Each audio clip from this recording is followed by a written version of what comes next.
ನಮಸ್ಕಾರ. ಇವತ್ತು ನಾನು ಕಣ್ಣಿಲೆಯನ್ನು ತೆಗೆದುಕೊಂಡಿದ್ದೀನಿ. ಈ ಕಣ್ಣಿಲೆಯನ್ನು 3 ದಿನದ ಹಿಂದೆ ತೆಗೆದು ನೀರಿಗೆ ನೆನೆಸಲು ಹಾಕಿದ್ದೀನಿ. ಇದು ಡೈಲಿ 2 ಸಲ ನೀರು ಚೇಂಜ್ ಮಾಡಿದ್ದೀನಿ. ದಿನಾಲೂ ಇದರಿಂದ ಇದರ ಹೀಟ್ನ ಅಂಶ ಕಮ್ಮಿ ಆಗುತ್ತೆ ಅಂತ. ಇವತ್ತಿಗೆ ಇದು 3ನೇ ದಿನ. ಬನ್ನಿ ಇದ್ರದ್ದು ರೆಸಿಪಿ ಮಾಡೋಣ. ಇದನ್ನ ಕುಕ್ಕರ್ಗೆ ಹಾಕೋಕ್ಕಿಂತ ಮುಂಚೆ ಇದನ್ನ ಚೆನ್ನಾಗಿ 2 ಸಲ ತೊಳೆದುಕೊಂಡು ಆಮೇಲೆ ಇದನ್ನ ಚೆಂದ ಹೀಗೆ ಹಿಂಡಿ ಇದ್ರದ್ದು ರಸನೆಲ್ಲ ಹೋದ ಮೇಲೆ ಹೀಗೆ ಮಾಡಿ ಆದಮೇಲೆ ಕುಕ್ಕರಿಗೆ ಹಾಕಿ.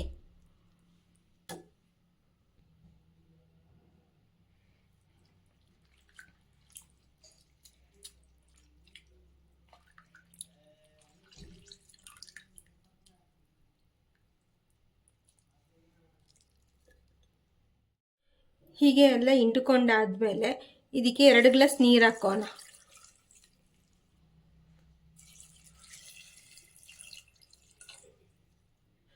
ಈಗ ಇದಕ್ಕೆ ಸಣ್ಣಗೆ ಕಟ್ ಮಾಡಿದ್ದ ಒಂದು ಬೌಲು ಬೀನ್ಸ್ ಹಾಕೊಳ್ಳೋಣ. ಜೊತೆಗೆ 1 ಬೌಲು ಬೀನ್ಸ್ ಕಾಳನ್ನು ಸಮೇತ ಹಸಿ ಬೀನ್ಸ್ ಕಾಳನ್ನು ಸೇರಿಸ್ಕೊಳ್ಳೋಣ. 4 ರಿಂದ 5 ಹಸಿಮೆಣಸುಗಳನ್ನು ಉದ್ದುದ್ದಕ್ಕೂ ಇಕ್ಕೊಂಡು ಹೀಗೆ ಹಾಕ್ಕೊಳ್ಳೋಣ. 1 ಸ್ಪೂನ್ ಉಪ್ಪು ಹಾಕ್ಕೊಳ್ಳೋಣ. ಸ್ವಲ್ಪ ಅರಿಶಿನ ಹುಡಿ ಸೇರಿಸ್ಕೊಳ್ಳೋಣ. ಇದನ್ನೆಲ್ಲ ಮಿಕ್ಸ್ ಮಾಡಿಕೊಂಡು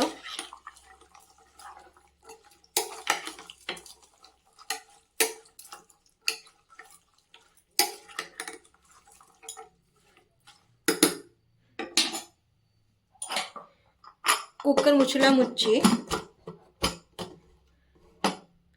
ಗ್ಯಾಸ್ ಆನ್ ಮಾಡಿ 3 ವಿಷಲ್ ಹಾಕ್ಕೊಳ್ಳೋಣ. ಬನ್ನಿ ನಾವು ಇವಾಗ ಹಸಿ ಮಸಾಲೆಯನ್ನು ರೆಡಿ ಮಾಡ್ಕೊಳ್ಳೋಣ. ಮೊದಲಿಗೆ 1 ಕಪ್ಪು ತೆಂಗಿನಕಾಯಿ ಕುಯ್ದು ಹಾಕ್ಕೊಂಡಿದ್ದೀನಿ. 2 ರಿಂದ 3 ಬೆಳ್ಳುಳ್ಳಿ, ಸ್ವಲ್ಪ ಜೀರಿಗೆ ಸೇರಿಸ್ಕೊತಾ ಇದ್ದೀನಿ.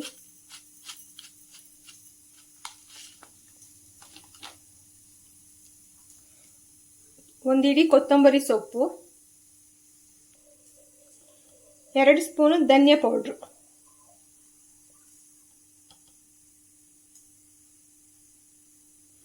ಈಗ ಇದನ್ನೆಲ್ಲ ನೀರು ಹಾಕೊಂಡು ರುಬ್ಕೊಳ್ಳೋಣ. ಈಗ ರುಬ್ಕೊಂಡಾಗಿದೆ.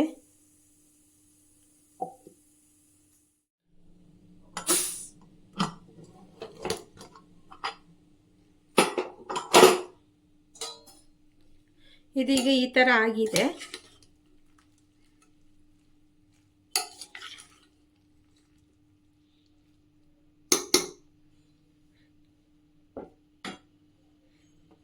ಇದಕ್ಕೀಗ ಹಸಿಮೆಣಸನ್ನ ಸೇರಿಸ್ಕೊಳ್ಳೋಣ.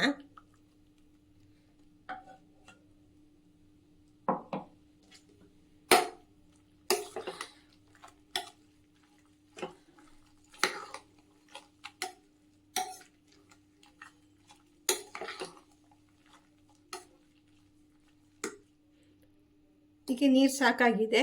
ಇನ್ನು 2 ವಿಷಲ್ ಇನ್ನು ಹಾಕ್ಕೊಳ್ಳೋಣ. ಈಗ ಸ್ವಲ್ಪ ಉಪ್ಪು ಕಮ್ಮಿ ಇದೆ, ಸ್ವಲ್ಪ ಉಪ್ಪು ಸೇರಿಸ್ಕೊಳ್ಳೋಣ.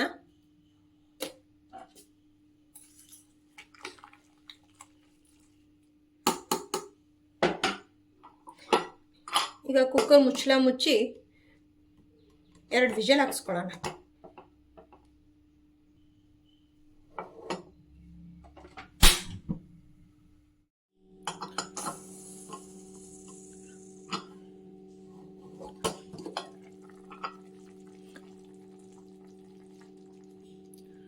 ನೋಡಿ ಈಗ ಬೆಂದಾಗಿದೆ. ಇದಕ್ಕೆ ನಾವೀಗ ಒಗ್ಗರಣೆ ಹಾಕ್ಕೊಳ್ಳೋಣ.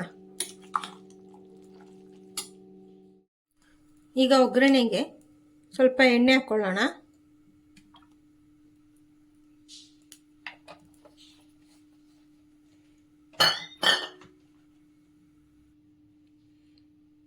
ಈಗ ಎಣ್ಣೆ ಕಾಯ್ದಿದೆ.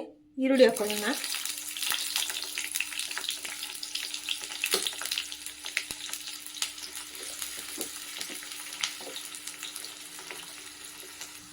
ಈಗ ಇಷ್ಟು ಈರುಳ್ಳಿ ಬಾಡಿ ಇದೆ, ಇದನ್ನ ಗ್ರೇವಿಗೆ ಹಾಕೊಳ್ಳೋಣ.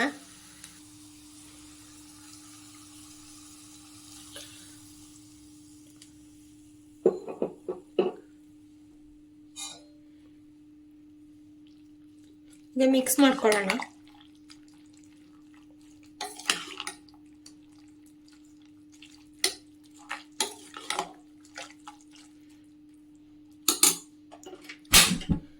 ಗ್ಯಾಸ್ ಸ್ಟವ್ ಸಣ್ಣ ಮಾಡಿ ಒಂದು 5 ಮಿನಿಟ್ಸ್ ಇನ್ನು ಕುದಿಯಕ್ಕೆ ಬಿಡೋಣ.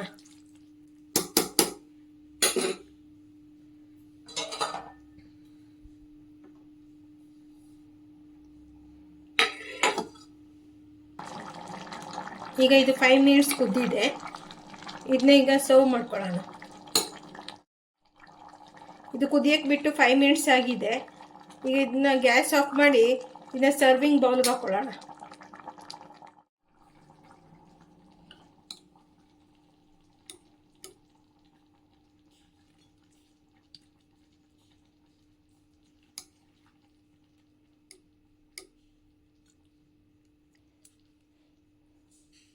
ಈಗ ಬಿಸಿ ಬಿಸಿಯಾದ ಕಣ್ಣಿಲೆ ರೆಡಿಯಾಗಿದೆ.